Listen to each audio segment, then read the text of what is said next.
Bueno, Jorge, antes que nada, un saludo. Nos conocemos hace ya mucho tiempo y yo siempre destaco la tarea que tú realizas en la televisión.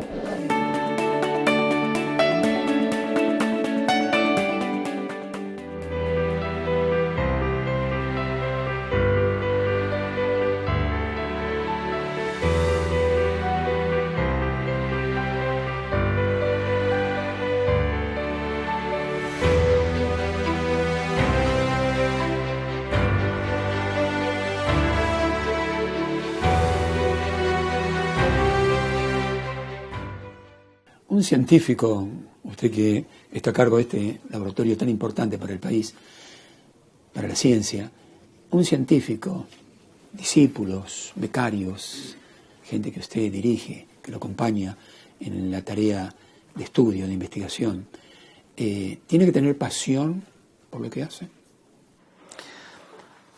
Sí, sin lugar a duda, pasión, compromiso.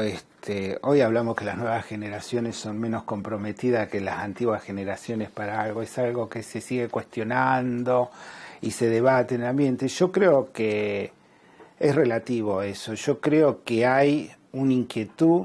Yo a veces lo que les pido a los becarios o a los estudiantes nuevos es que traten de competir con ellos mismos, que no se preocupen por el medio, que traten de esforzarse para terminar las cosas cuanto antes, por terminar las etapas cuanto antes, porque eso le abre nuevos caminos, donde a medida que se va creciendo ellos van a tener elecciones. Hoy los becarios, los estudiantes, depende de lo que la línea de trabajo que uno le da. No le pregunten a ellos, ¿te gusta o no te gusta? Tenés que hacer esto. Y van aprendiendo. Y yo a veces hay cuestionamientos, le digo, perfecto, los cuestionamientos son bárbaros, terminé esta etapa y cuando vos ya no dependas de mí, no dependas de otro director, empezá a plantear tus propias líneas de trabajo. Y eso requiere pasión, conocimiento, empuje. Claro. Una tesis es investigación, es creación, es esfuerzo, es querer decir, esto con esto es lo mío, contribuyo con su equipo con esto. ¿Qué es? No, la tesis, la formación del doctorado, para mí una tesis es otra etapa más de una graduación. Sí, que requiere un trabajo de investigación que en general es guiado.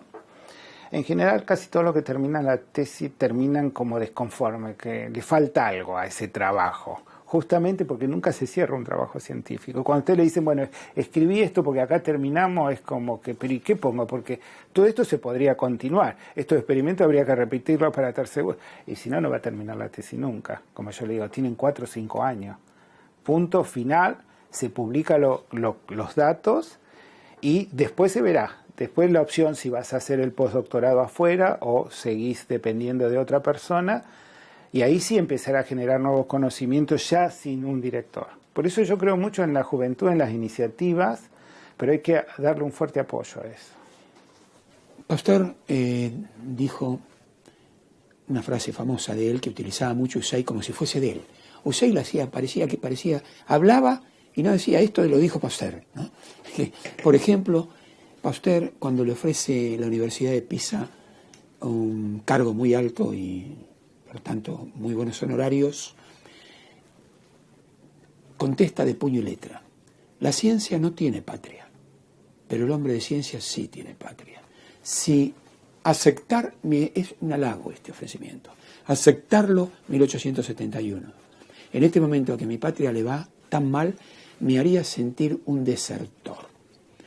Que se vaya un discípulo suyo, un becario, una persona que lo acompaña, que usted lo ha acompañado en su formación al exterior y no vuelva más. ¿Cuál es su impresión? La palabra que a mí me da es bronca. Me halaga que se vayan afuera, de hecho que se van, que tengan la posibilidad de elegir. Y no la posibilidad de decir, me gustaría volver a Argentina y no puedo, que es lo que ocurre en muchos casos. En mi caso personal, yo hice mis estudios posgrado afuera y tuve la posibilidad de elegir. Posiblemente porque ya tenía un cargo en CONICET, que había pedido licencia, o sea que yo volvía a asumir un cargo. Es muy difícil a veces pedirle a una persona volver a Argentina y no tenés que ofrecerle acá. Entonces, cuando el sistema no ofrece esas posibilidades, a mí me da mucha bronca, porque, les pongo mi ejemplo, yo estudié primaria, secundaria, universitaria, posgrado, todo financiado por el Estado. Y yo creo que el sistema no tiene idea de lo costoso que somos nosotros, lo que ha invertido el sistema en nosotros para dejarnos ir. Eso es una barbaridad. Nadie haría una inversión de ese tipo y decirle, bueno, después no le ofrezco nada para permanecer. Pero vuelvo a repetir, hay situaciones individuales que son totalmente comprensibles, nunca las he criticado, algunos decidimos volver, yo tuve mis argumentos de por qué volver, tenía un trabajo y tenía ganas de iniciar en Argentina un grupo para hacer algo distinto. Yo era muy crítico de la ciencia en Argentina, intenté hacer dentro de mi criterio algunos cambios y no sé si lo hice bien o mal, pero lo hice honestamente y con lo que yo pensaba que pensaba que era necesario modificar ciertas cosas, cambiar algo de infraestructura, mejorar la calidad de los investigadores, los ambientes de trabajo. Eso de que se hace lo que se puede, para mí no iba. Yo creo que hay que hacer lo que se debe. Entonces es algo que discuto con muchos colegas. Bueno, estamos en Argentina, se hace lo que se puede. No. Si queremos hacer una ciencia competitiva en emergencia, hay que hacer lo que se debe. Y tenemos que tener, por eso soy muy crítico a veces de los sistemas, tenemos que tener las herramientas adecuadas para hacerlo. Nosotros no podemos trabajar con patógenos si no tenemos ambiente adecuado de bioseguridad. Bueno, no es tan grave, no va a pasar nada, pasa muy poco, no. Y hoy siguen pasando esas cosas en Argentina. Y yo creo que los investigadores y el sistema tienen que seguir presionando para crear condiciones de infraestructuras adecuadas. Yo soy docente acá de la Universidad de Buenos Aires y también soy crítico. No podemos tener un aula para dar clase con 200 alumnos, o 150 o 100. Es muy difícil dar una clase en esas condiciones, un seminario. Entonces se empieza a despersonalizar la educación y es muy complicado. Es muy complicado. ¿Cuándo se crea este laboratorio? ¿Cómo está conformado? Usted fuera de cámaras me comentó algunas inversiones sumamente importantes, llamativas, en Argentina en estos momentos. Es un laboratorio muy especial. Este laboratorio, acá estamos dentro, era el departamento de microbiología de la Facultad de Medicina y esta área era virología. Y había varios grupos de investigación. Uno de esos grupos empezó a trabajar allá por los años 80 en HIV. Yo trabajaba en otros virus, terminé mi doctorado en otro tipo de virus, en virus respiratorio sincicial de los chicos, y después decidí irme a hacer un postdoc en VIH. Este laboratorio fue considerado por Salud Pública y en los hechos reales como un laboratorio de referencia para HIV-Sida. De hecho, que se llamaba Centro Nacional de Referencia para HIV-Sida. Cuando volvimos allá por fines de los 90, había un montón de herramientas nuevas que había que aplicar a la patología. Nos juntamos un grupo de gente, investigadores, y empezamos a colaborar con Salud Pública. Porque había herramientas que eran necesario monitorear a los pacientes y que acá no estaban disponibles. Empezamos a montar esas herramientas, hicimos convenio entre la Facultad de Medicina y Salud Pública, empezamos a hacer toda la parte de asistencia a pacientes de estudios y de esa forma el laboratorio empezó a financiarse. Y después con subsidios de investigación de distintos tipos. Y de hecho que hoy nuestro laboratorio sigue prestando servicios a terceros que llamamos convenios con Salud Pública a través de CONICET, a través de la universidad. Hacemos algunas cosas de extensión porque trabajamos con algunas ONG en testeo de VIH y otras infecciones de transmisión sexual, sífilis, por ejemplo. Lo hacemos en colaboración. Y por otro lado tenemos todo el área docente. Y este laboratorio fue creciendo con el tiempo, hemos incorporado muchísimo equipamiento. Este fue el primer laboratorio de bioseguridad dentro de la Universidad de Buenos Aires. ¿En qué año? En el 2001 lo inauguramos. Qué momento difícil.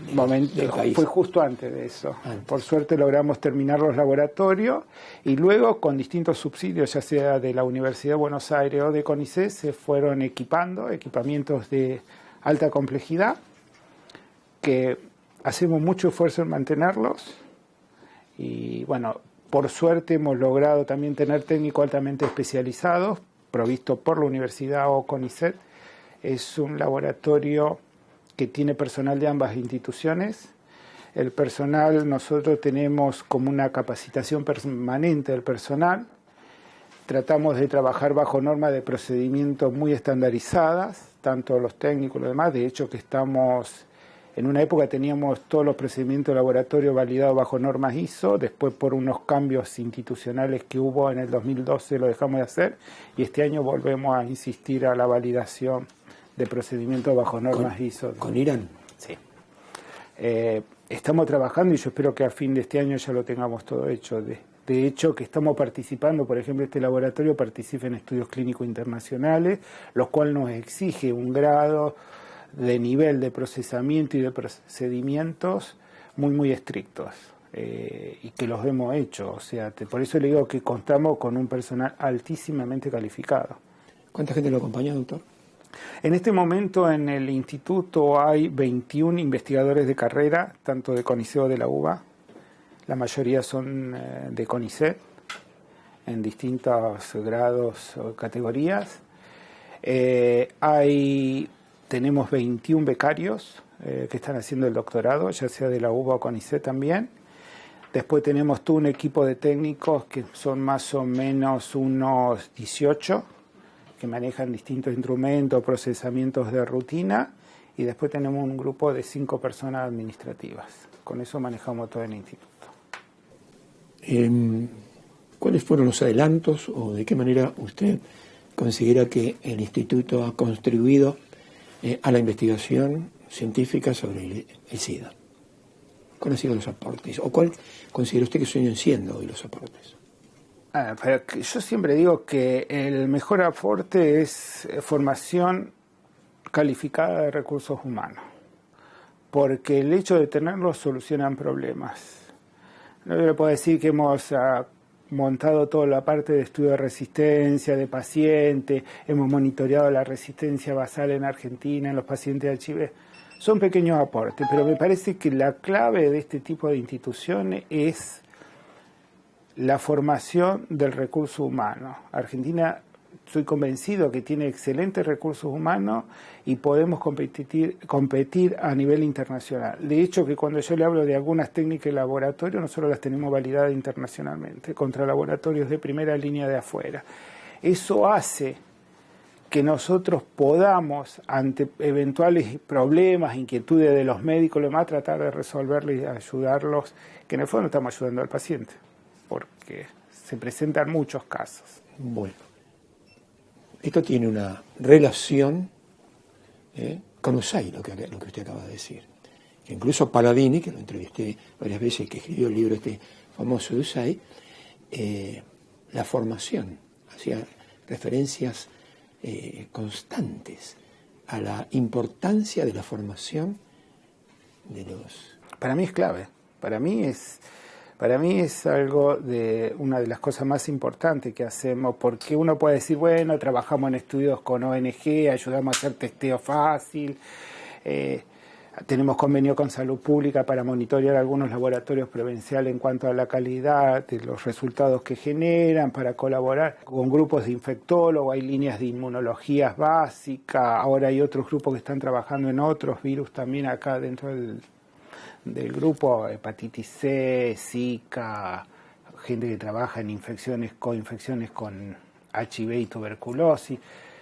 Pero todo eso se hacen pequeños avances en el conocimiento, hay nuevos conocimientos, pero yo insisto que para mí, en lo personal, creo que está en la formación del recurso humano.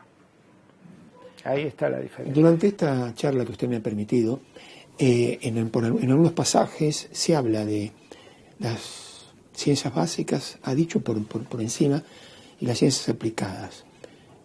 ¿Hay ciencias aplicadas sin ciencias básicas? ¿Es posible?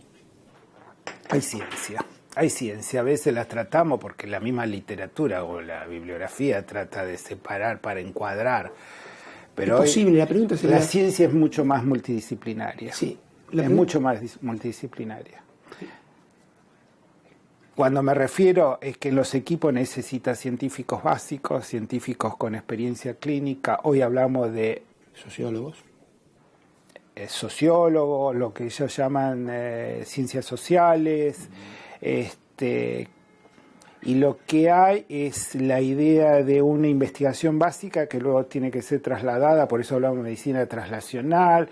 Hoy sabemos que la medicina es más personalizada, a veces se estudia mucho al individuo y qué agente le está produciendo y qué característica tiene para tomar una decisión terapéutica. Hoy, el futuro, también se está discutiendo el rol de la medicina de precisión, y es toda investigación, y es difícil encuadrar. Porque la medicina de precisión va a todo estudios genómicos, que son muy básicos. Uno dice estudio del DNA, del ácido nucleico humano, y ver qué genes tienen y qué impacto va a tener para que esa persona pueda tener una determinada patología o no. Se mezcla todo. Entonces me gusta hablar de equipos multidisciplinarios en ciencia. El yo, dejarlo de lado, reemplazarlo por el nosotros. Claro, es que no hay otra forma. En 1952... durante el gobierno del general Perón se crea el CONICET. En 1958, en el gobierno de Frondizi, le dije a ustedes fuera de cámaras cuál es mi impresión como periodista, entre comillas, especializado en el tema, que le pone chapa a Frondizi, con un gran apoyo al CONICET, nombrando presidente él mismo a quien fuera nuestro primer premio Nobel de Medicina. Unos años, pero no queda ahí solamente. Y en el gobierno anterior crea el Ministerio de Ciencia y Tecnología, algo sorprendente para la política argentina, tanto para el oficialismo de entonces como la oposición. ¿Y cuál es su impresión de la creación del Ministerio de Ciencia y Tecnología como científico? No, a mí me parece que todos los países, me guste o no, tienen que definir su línea política, y las líneas políticas se definen a través de los ministerios, del Poder Ejecutivo y los ministros que deciden. Uno puede estar de acuerdo con la línea política o no. Lo que no, y eso creo que es correcto, la creación fue muy buena.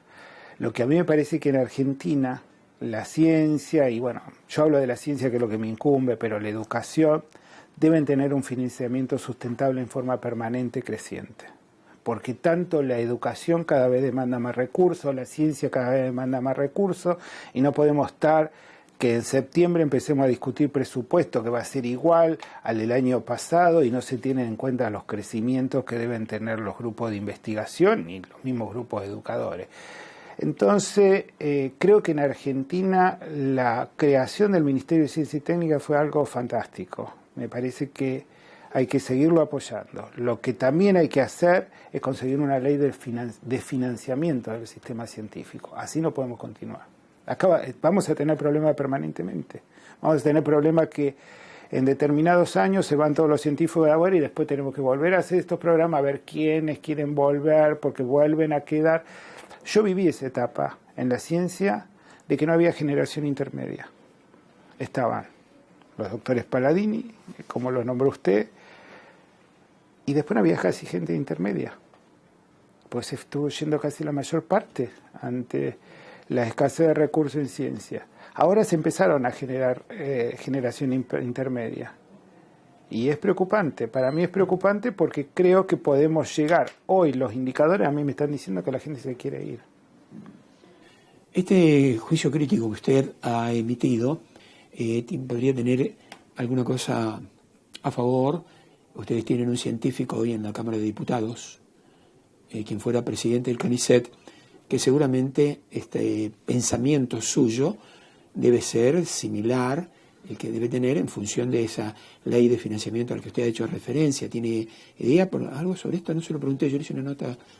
No, sí, conozco. A ver, el problema no solo pasa por tener un diputado que fue presidente de CONICET, a mí me parece que las autoridades de ciencia y técnica son las que tienen que trabajar este tema, porque son los que tienen que plantearle a nivel del Poder Ejecutivo y a niveles de las distintas comisiones del Poder Legislativo la necesidad de entender esto de que el sistema tiene que ser sustentable y que tiene que haber una política de financiamiento. Siempre decimos si las cosas no se hacen por desconocimiento y hay que ir a decirle, bueno, estos son los niveles de conocimiento o no lo quieren ver. yo no sé, tengo ahí, le podría decir mi sospecha, a veces pensar, buscar conocimiento, tener las herramientas les va a complicar porque hay que crear una ley de financiamiento científico. Y digamos, dejemos todo como está, que lo vamos manejando con el presupuesto. Sería la fácil no innovar. A mí me parece que la sociedad argentina está demandando de que tiene que haber un financiamiento. Y un poco lo que le dije a usted fuera de micrófono. Yo estoy convencido que la sociedad argentina respeta muchísimo a los científicos y muchísimo a los profesionales de las distintas áreas. Y eso es algo que se ha logrado simplemente por la transparencia, la honestidad. Uno cuando quiere, no me gusta hablar de mí mismo, pero hablemos de los colegas, cuando uno quiere llegar a ver qué pasa, terminamos recurriendo a un buen científico. Acá se recurre poco a los científicos. Se recurre poco a los científicos. Pensar que el primer ministro de Israel en 1949 fue un científico y premio Nobel. ¿Qué pasa con el SIDA a nivel internacional? Porque, por ejemplo, con sífilis nos acabamos de enterar en estos días, no los científicos, sino la gente común, como este periodista que usted tiene enfrente, que hay casi una epidemia mundial. ¿Cómo es posible? Y en países desarrollados. Ok. Yo soy miembro de la Sociedad Internacional de SIDA y soy uno de los 4 representantes en este momento en el Consejo Directivo de la Sociedad a nivel mundial representando Latinoamérica. Por eso te pregunto, profesor. Ha habido grandísimos avances, tenemos muchísimos desafíos. Una de las mayores preocupaciones que hay es que al haber caído la mortalidad por SIDA, ya que los pacientes sobreviven más, o sea, vamos a tener más individuos con SIDA, con HIV, con infección por HIV, pero va a haber menos muerte por SIDA. Es como que el impacto cayó y el financiamiento cayó. Ya no se habla más. No sé si no se habla más. Se habla muy poco. Se habla menos y es como que se pierde el financiamiento. Pasó con tuberculosis. La tuberculosis es tratable, es problema de salud pública, que lo arreglen los países. Hoy tenemos tuberculosis en todo el mundo. Con sífilis, una penicilina la cura. Y hoy los indicadores de sífilis en todo el mundo están para arriba. Entonces, es peligroso cuando no se hacen estas cosas con una gran planificación. La Organización Mundial de la Salud, su programa para el SIDA, lo que se llama ONU-SIDA, tiene metas claras de esto del 90-90-90, que es: queremos diagnosticar al 90% que esté infectado, necesitamos tratar a ese 90% y necesitamos que los pacientes tengan viremia no controlada. Si es así, la epidemia va a empezar a caer bruscamente. El problema es que cuesta. Porque ¿qué tenemos que hacer? Diagnosticar, tratar adecuadamente. Es el sistema de salud el que tiene que intervenir. Intervenir el sistema de salud es el Ministerio de Salud el que interviene. Nosotros en Argentina tenemos un excelente programa de infecciones de transmisión sexual y de SIDA, excelente. Tiene muy buena herramienta y ha crecido muchísimo y ha acompañado a la epidemia, pero seguimos teniendo algunos indicadores preocupantes.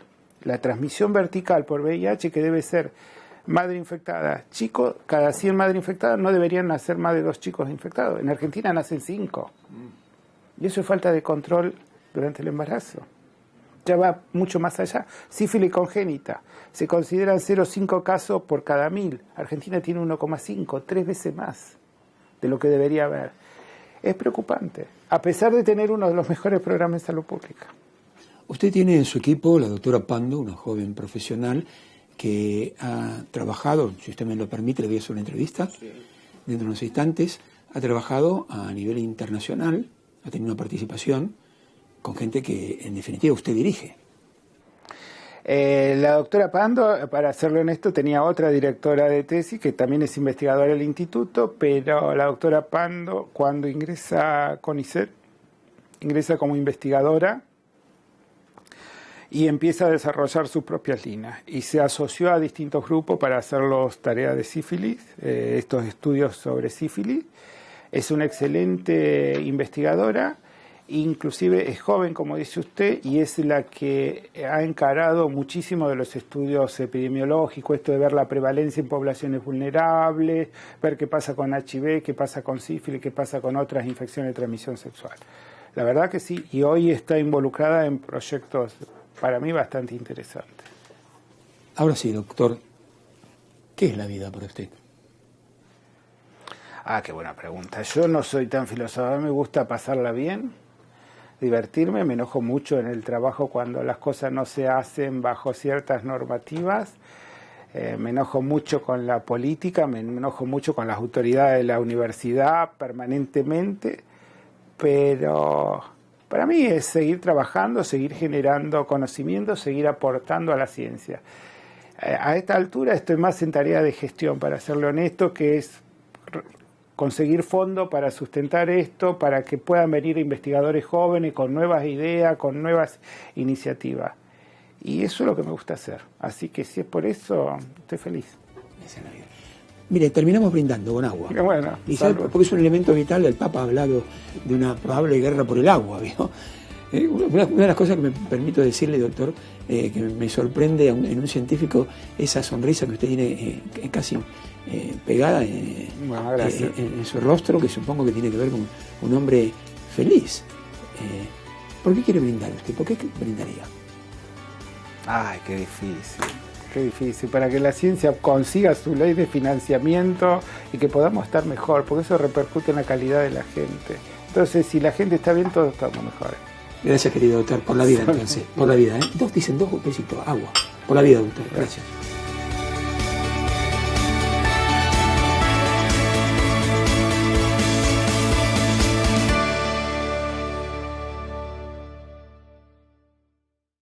Transportel Patagónica, una empresa protagonista en la interconexión Pico Truncado Esperanza, Río Turbio, Río Gallegos, realizando las obras del tramo de 280 kilómetros entre Esperanza, Río Turbio y construyendo la estación transformadora Río Gallegos. Transportel Patagónica, eficiencia, esfuerzo y avanzada tecnología para apuntalar el desarrollo energético de Argentina.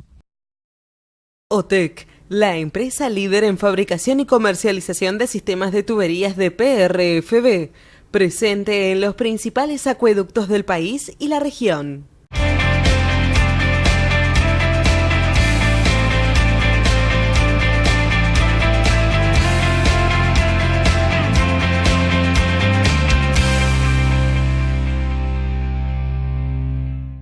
Hospital Alemán, el único que usted elegiría sin dudar. El Instituto de Capacitación de la Federación Nacional de Trabajadores de Obras Sanitarias favorece el desarrollo personal de los trabajadores del agua y el saneamiento, logrando para ellos el crecimiento laboral y la optimización de políticas del sector con profundo contenido social. Reparar cañerías subterráneas dejó de ser un problema. Forever Pipe las inspecciona por dentro con un robot teleguiado por computadoras y reconstruye totalmente su estructura, saneando así cloacas, acueductos y gasoductos rápida y eficazmente. Forever Pipe, Reconstrucción Caño, Sociedad Anónima, la respuesta ideal.